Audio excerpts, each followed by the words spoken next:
2, 3, 4.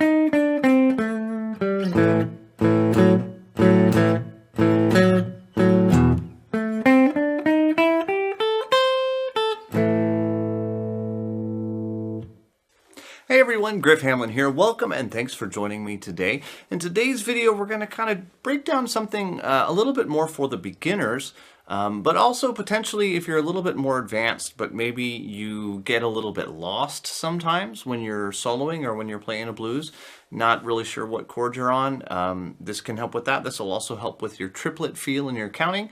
There's a lot of fundamentals here that it could help you with. And what we're going to do is we're going to combine the classic blues in A rhythm, which is like this.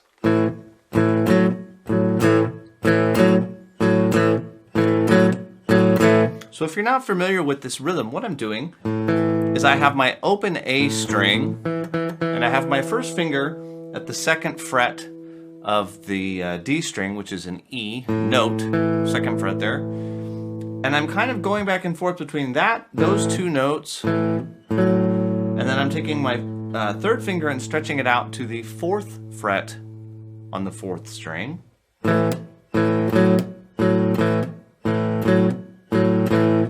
Now what makes this work is with my right hand, I do a mute where I kind of lay it against the string. And so what you'll hear is I'll play the open and second string and then I'll mute, or open and second fret, then a mute, then the two pairs of notes, then a mute. So every time, if you look in, if you were to look at this on a printed page, you would see the 2 eighth notes and then you would see an eighth rest, and then you would see more notes. That eighth rest, to rest, literally means to, dampen the strings. So I'm going to place the palm of my hand on the strings. So it's open second fret, rest, open second fret, open fourth fret, rest, open fourth fret, open second fret, rest, open second fret, open fourth fret, rest. And that's what gives you the sound. If I don't do the rest, I get this. And the way I'm counting this is 1 and 2 and 3 and 4 and this is triplets. It's written out in what's called 12/8 time. 12/8 time, theoretically would be 1, 2, 3, 4, 5, 6, 7, 8, 9, 10, 11, 12. It's 12 beats per measure, and an eighth note gets 1 beat. We don't work that way. In blues, we often use 12/8 time, and even in other styles of music, 12/8 time comes up, but it's counted as 4 beats of triplets. 1 and 2 and 3 and 4 and. So if I do that here, I get 1 and is the rest, 2 and is the rest, 3 and 4 and that's what gives you the sound, is that rest. Without that rest, you get this. 1 and 2 and 3 and 4 and 1. It's just not as cool. 1 and 2 and 3. It's also good because it gets you used to keeping your right hand, keeping that heel of your right hand near the strings. This does a lot with control, both on electric guitar or on an acoustic. I could have very easily done this lesson on an acoustic guitar. and it would have been the exact same. I wouldn't have done anything any differently. Okay, so that is the basic rhythm that we're going to use. And if you were to, fill it out in the 12-bar form, it's 1. We do it again. Bar 2, bar 3, bar 4, 2, 3, 4. Now, if open A is what we call my 1 chord, the next chord is what's going to be the 4 chord. And if you go up 5 frets, so from the open to the 5th fret, that gives you a D. We're going to use the open D string and do the same thing. So I've just translated the A to a D. So now I'm using the open 4th string, and my finger is now pushing at the 2nd and 4th fret on the 3rd string. 3, 4, and 1, 2, and 3, and 4, and back to A. Now that we've done 2 bars of the 4, the D chord, we do 2 bars of this chord, then we go to the E. So now I'm going down to the open E, and then up to the D for a measure, and then to the A. Okay? And then end on the E.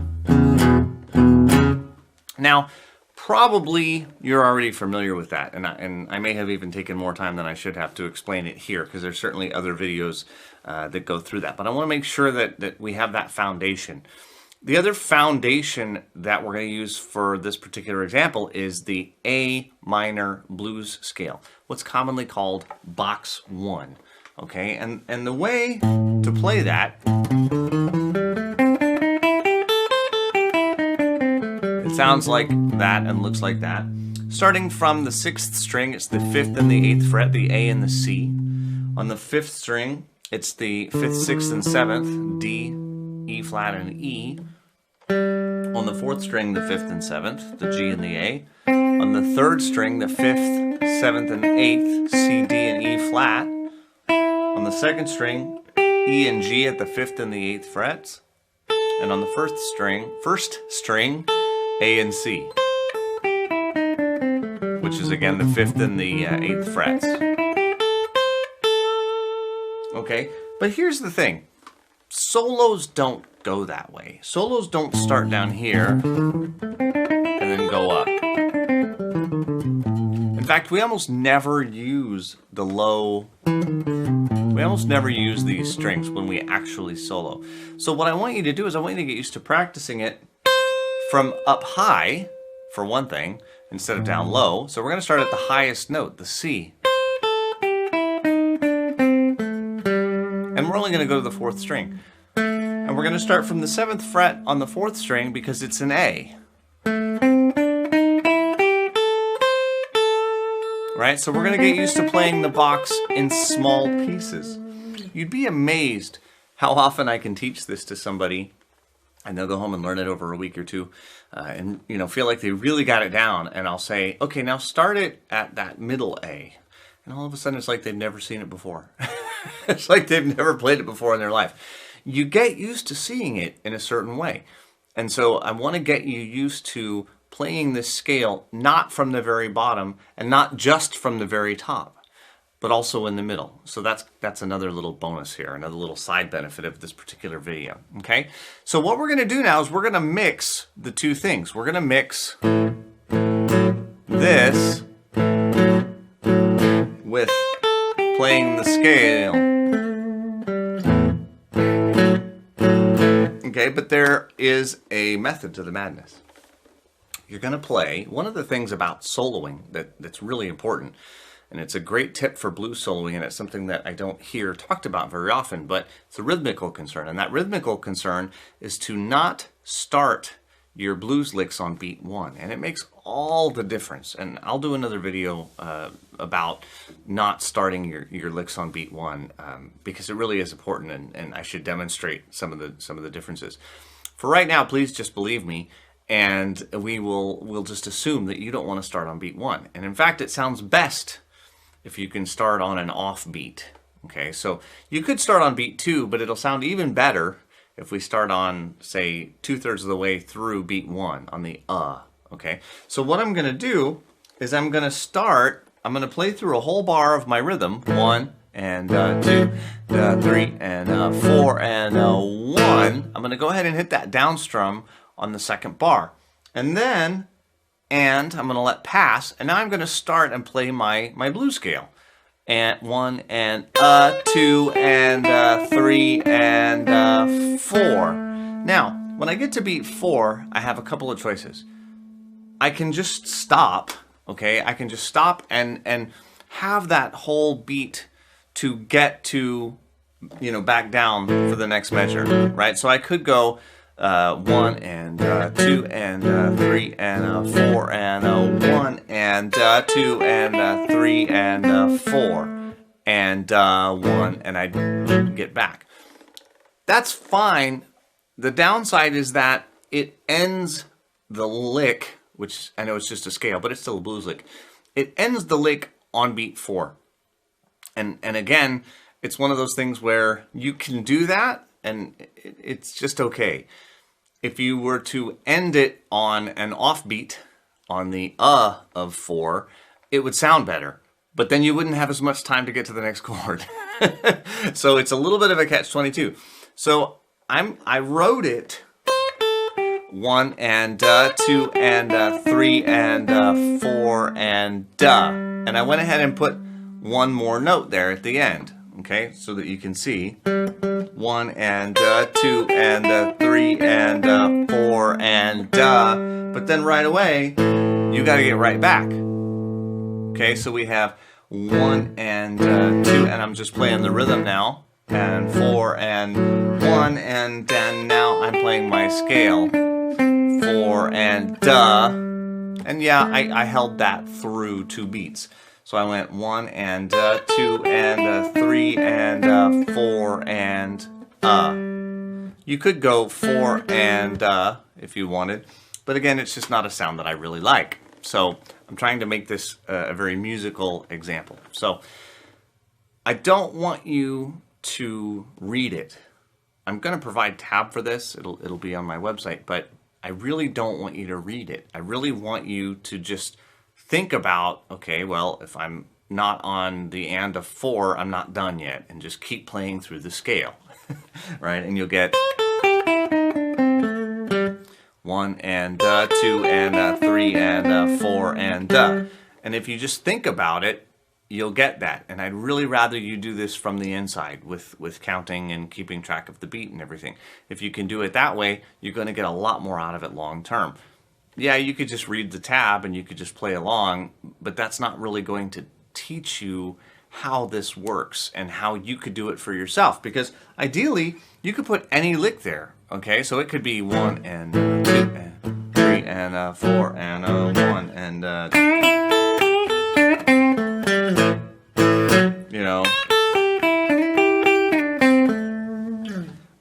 but it won't do you any good, if you have some other licks like that and stuff, but you don't know when to play them.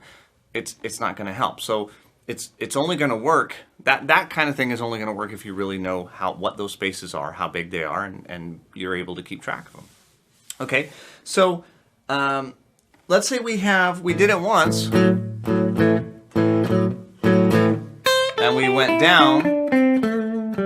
Then we're going to do it again, and go up. And again, remember, I'm going to start in the middle of the scale. And when I get here, that's 1 and 2 and 3 and 4 and if you can grab it and then get to the D. Why? Well, because that's the end of bar 4. And so it's time to go on to the D, to the 4 chord. If you get lost with the changes, again, this is a good time to work on that. So you should know that, oh, well, I'm at the end of bar 4, it's time to go on to the next chord, and do that at the beginning of bar 5. So if you're not keeping track of where you are, that can be a problem. What's cool though is that because you're doing one measure of rhythm, one measure of a fill, one measure of rhythm, one measure of a fill. So since you're always going back and forth, it's easy to pair up the measures, and it's a lot easier to keep track of 4 or 2, which is what we often do. Right? So I'm on on the D, since I went up last time, I'll go down. And then that's the end of my 2 bars of my 4 chord, so it's back to my 1 chord. And again, since I went down last time, I'll go up. And now it's time for my 5 chord, which is the E. And then it's time for the 4 chord, and it's time to go down. Back to my 1 chord, to my 5 chord, and up this time. And you can end with any kind of A7, A7 sharp 9. You can end it with any kind of A7 chord you want, or you can start over and go again. After the 5 chords, you can go right back to the beginning and do it all over again. So there's a lot of things that you can do, and of course, if that's really easy and you want to make it more difficult, just put in some other licks. But this is kind of a cool thing, because if you can do this, and you could just you literally could just sit down and play, and it sounds like something, you know. Even though I realize you're just playing the scale, somebody listening to you that's not always gonna equate. And there's a lot of licks that are really just playing the scale. You know, they're not usually that far removed from playing the scale, at least certainly not at first. Okay, obviously more complex licks are considerably far removed from that, but there's a lot that can be played just by playing down the scale rhythmically and with some thought behind it. Okay, so I hope you get something out of this, and I hope if any of the skills here are something that you're not familiar with, this is a great opportunity to practice them. Count it out loud. You're keeping the time. You're not depending on anybody else to do it. Yeah, you can read the tab. Like I said, I'll put it on my website, but hopefully you'll just do this. You'll pull it all out of you and keep track of what beat you're on, and play through the scale until it's time to go to the next thing. Play through the chords until it's time to go to the next thing. The chords are always one measure and then a downbeat, and then it's play a lick or play the scale until the offbeat, and then back on the next downbeat. You're onto the chords again. It's a very simple progression back and forth between chords, scale, chords, scale. If you can do that and keep track of the chords in your head, you're going to be golden. You're going to do great. All right, so hope you enjoy that. I hope you have some fun with it. And if some of you more advanced players might actually be surprised if you try to do this and it's difficult, then you'll know that there's some fundamentals you need to go back and work on a little bit, and that's never a bad thing to discover. So hope you enjoyed it, and I will talk to you soon. Take care.